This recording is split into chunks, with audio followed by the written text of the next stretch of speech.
On Thursday Night Football, the Chicago Bears beat the Dallas Cowboys 31-24, and the final score does not reflect how lopsided the game was. If you look at just the box score, you go, oh, wow, okay, it was a 7-point game.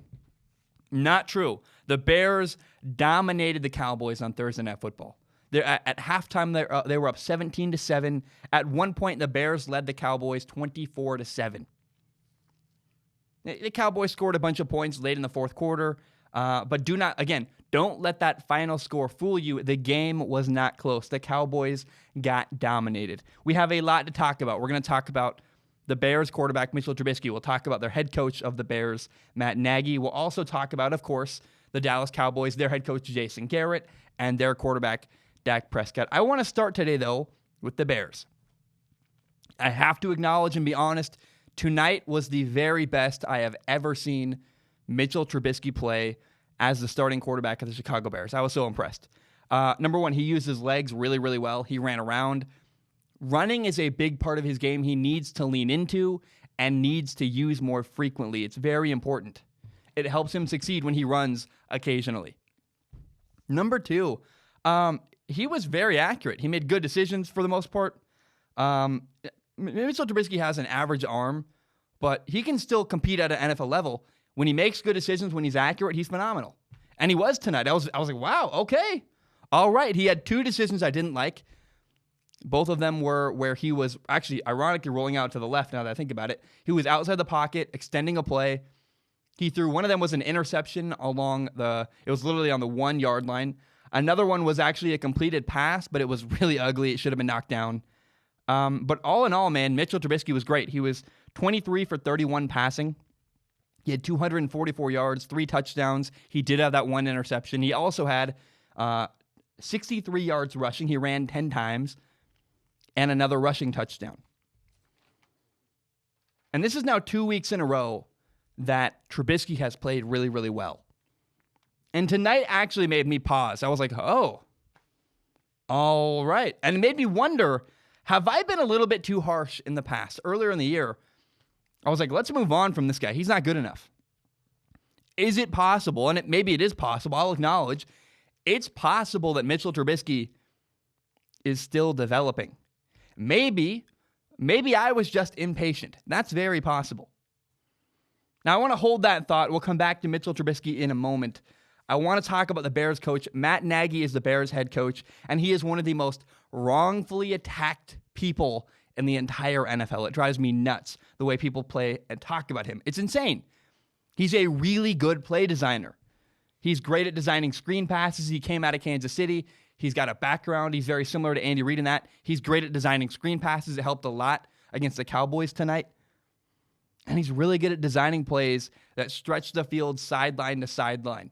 There was a play on 3rd and 4 where they had a throw to Tariq Cohen where it stretched, I think the word is horizontally. Yes, it made the defense stretch sideline to sideline, and it made it tough. That's a good play design. Multiple times I saw that. I was like, man, Matt Nagy dials up good play calls. And regularly this year, Matt Nagy, the Bears head coach, has been blamed for their quarterback, Mitchell Trubisky's lack of execution.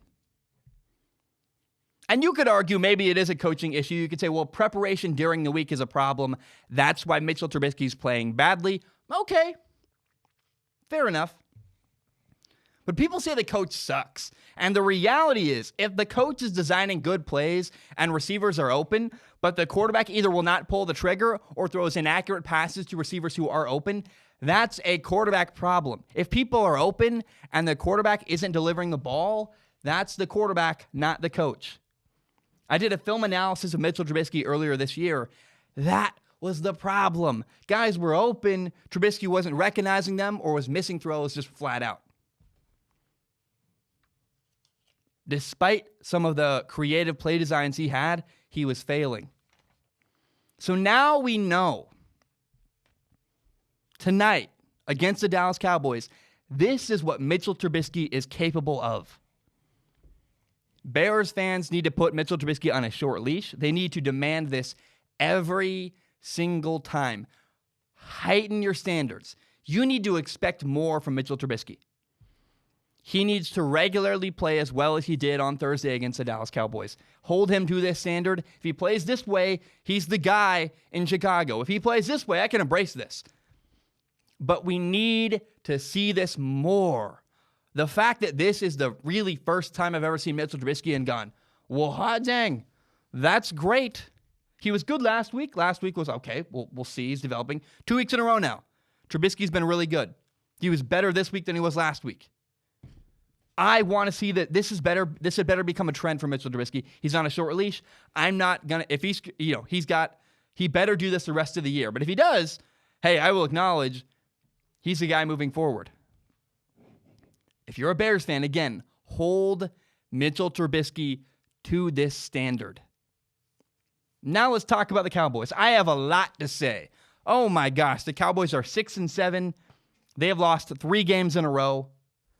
And I want to start with the Cowboys quarterback because I actually love Dak Prescott. I do. I think people, because I've been critical of him and I've been honest with what I believe, people think I hate him.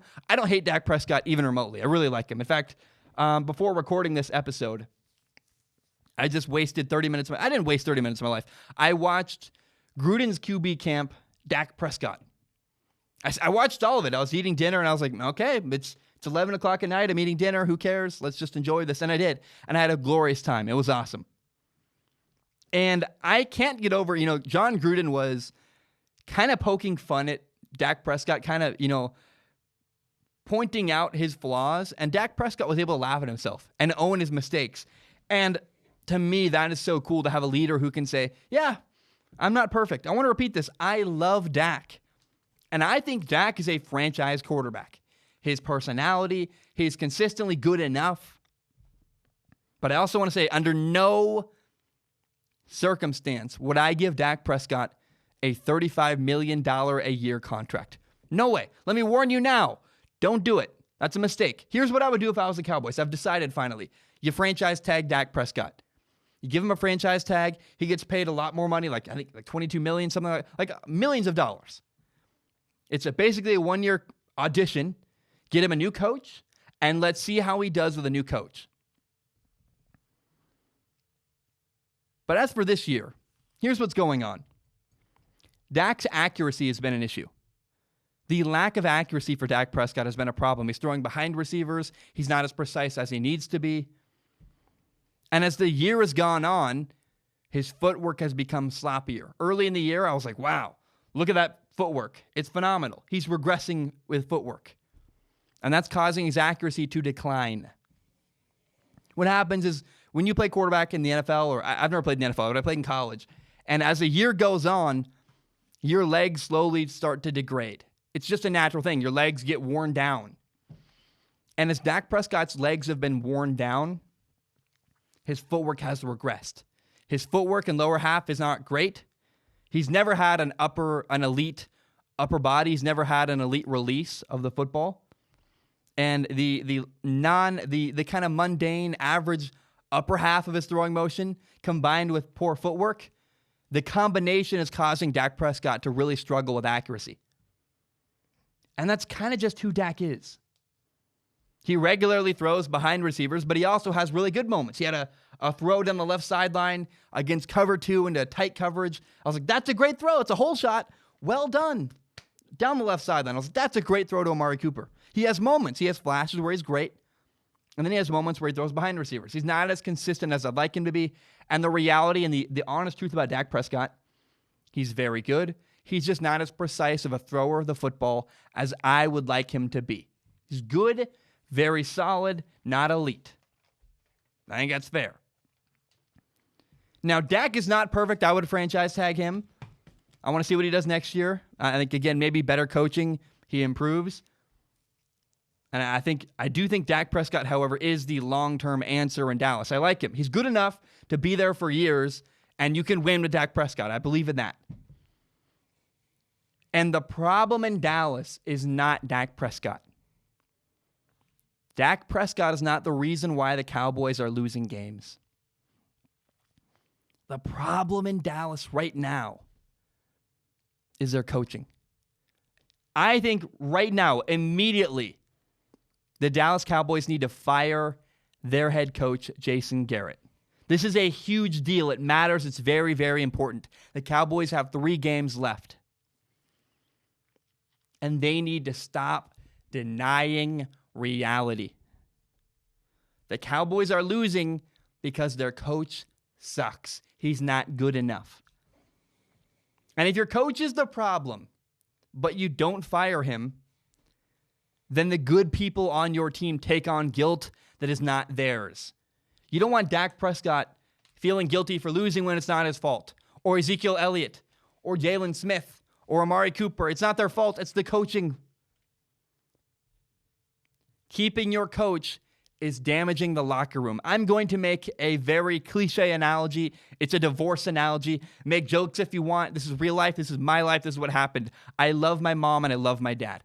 I love them tremendously. They had a horrible, horrible marriage. When my parents got divorced, it was one of the best days of my entire life. I know that's kind of weird and controversial, but honestly, it was a big relief. I was like, finally, it's over. And now they're very happy. They're not together. They have great lives. They're separated, and everybody's happy. It's such a wonderful thing. It's great. And my parents stayed together for years when I was a kid. I'm old. I'm 22 now. But when I was a kid, my parents stayed together for years because they wanted to stay together for the kids. Do it for the kids. And that's a common thing in America and really in the world. Bad marriages stay longer because parents want to stay together for the kids. And the reality is a bad marriage is much worse for the kids than divorce. The bad marriage also hurts your kids. Having a toxic relationship when there's a big problem can hurt the people underneath the parents. And if you know anything about me and my life a little bit, you know that me and my siblings, myself and my younger brother and my other younger brother who's no longer with us, we're pretty messed up. We're a messed up group. And I just want to be very clear. You got to get rid of Dak Prescott. You got to get rid of Jason Garrett, the head coach of the Dallas Cowboys, because he's making Dak Prescott a victim of a bad marriage in Dallas. It hurts the kids to have a bad marriage.